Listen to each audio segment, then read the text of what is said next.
Ko, iba't ibang babae, iba't ibang conversations. Rocky's Secret Files. Your story they never knew existed. Tinuruan niya ako kung paano maging isang mahusay na kabit.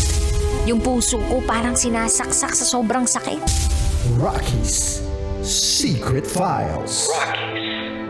Secret Files. With Titan Jello. Rocky's Secret Files. Rocky's Secret Files. Secret Files.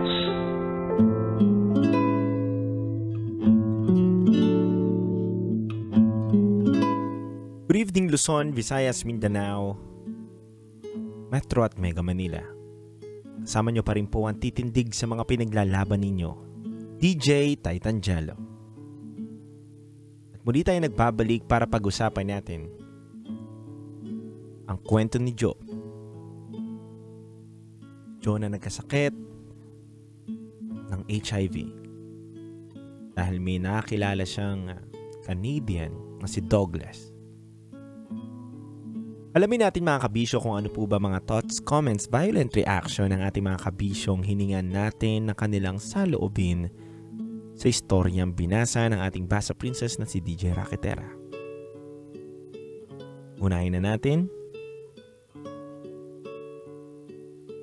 si George Santos Espano. Sabi dito ni George, bakit po kasi hindi matanggap ng mga tao na isang kasalanan ng pakikipagtalik sa parehas na kasarian? Ito ay nakasulat sa banal na kasulatan at si Sir Joe ay hindi pa huli ang lahat. Lumapit siya sa Panginoon, si Lord lang po ang makakatulong sa kanya. Muli yun po ang sinabi ni George Santos Espano. Sabi naman po ni Rogelio, nagkataon na today ang death anniversary ni Freddie Mercury ng Queen dahil sa AIDS. Para sa inyo, letter sender, nandyan na yan. May mga institution naman na tumutulong sa tulad mong nasa ganyang sitwasyon na hindi dapat hinuhusgahan ng lipunan. Naway magpakonsulta ka sa eksperto, matutulungan ka nila. Katuwang ng mga taong tulad ng iyong pamilya at kaibigan na mauunawaan ka sa iyong sitwasyon. Kaya mo yan. Laban lang.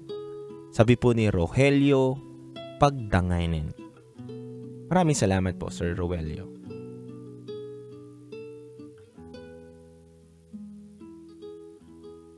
Sabi naman po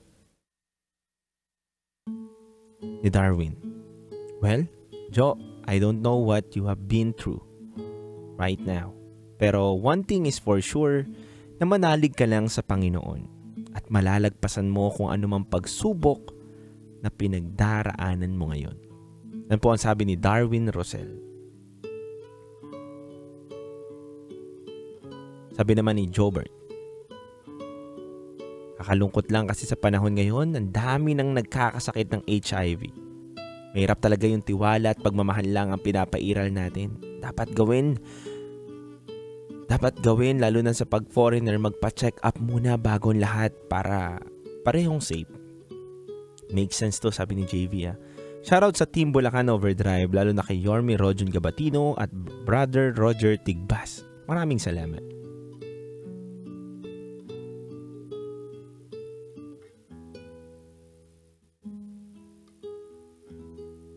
Mga kabisyo, marami pa pong nagbahagi ng kanilang mga saloobin, ngunit kulang na po ang ating oras. Pero sa aking pananaw, opinyon, isang malaking aral po ito para sa ating lahat. Maging babae, lalaki, o parte ka ng LGBTQA+, maging maingat po tayo sa pakikipagtalik. Maging maingat po tayo hindi dahil ayaw natin makabuntis o mabuntis, kundi ayaw din natin na magkasakit, kabisyo. Hindi po madali ang sakit na dinadala ni Joe. Kung magre-research tayo o manonood tayo ng mga nangyayari sa kanila, sobrang nakakakilabot po, kabisyo. Hindi po madali ang sakit na dinadala ng ating kabisyo ngayon na si Joe. Tanging panalangin, suporta ng pamilya at pagmamahal na totoo ang kanyang kailangan. Marami man pwedeng lapitan na mga samahan, pero hindi sapat yun upang matustusan ngayon ni Joe ang kanyang pangangailangan. Dahil malaking gastusin, at kahit na sabihin na natin na marami tayong pera, pero pag dumapo po kasi sa atin yung sakit na to, mahirap pong gamutin. Dahil sa aking pagkakaalam, wala pong lunas ang ganitong sakit. Kaya mga kabisyo, mag-ingat po tayo. Lalo na sa panahon ngayon, tumataas po ang kaso na merong HIV.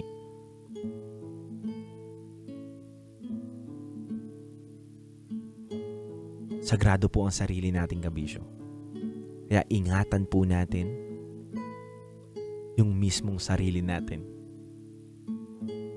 Muli, sana maging aral to sa atin, hindi lang sa parte ng LGBTQA+, kundi pati sa mga lalaki at babae na nakapakinig ng kwento ni Joe, na hindi po biro ang sakit na HIV. Mga kabisyo, kayo po ay nakatutok sa 90.7 Love Radio. Kasama nyo pa rin po ang titindig sa mga pinaglalaban ninyo. Mga kabisyo, kung meron po kayong gustong ikuwento sa amin, maaari po kayo magpadala kay raketera@gmail.com para po may isang araw, kwento nyo na po ang ating pinag-uusapan at kapupulutan ng aral. Mga kabisyo, susunod na po ang ating programang Top Secret. Maaari na po kayong tumawag sa ating Viber line na 0916-529-5595. Muli, maaari ka na pong tumawag sa ating Viber line na 0916-529-5595. Susunod na po ang ating programa sa radyo na hindi ka husgahan, bagkus ikay pakikinggan. Nagpo-promote ng We Listen and We Don't Judge culture. Kaya mga kabisyo, sa oras natin na 10:31 p.m.,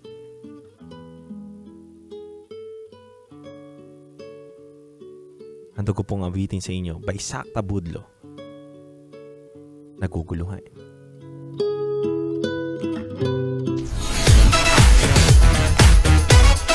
Metro's number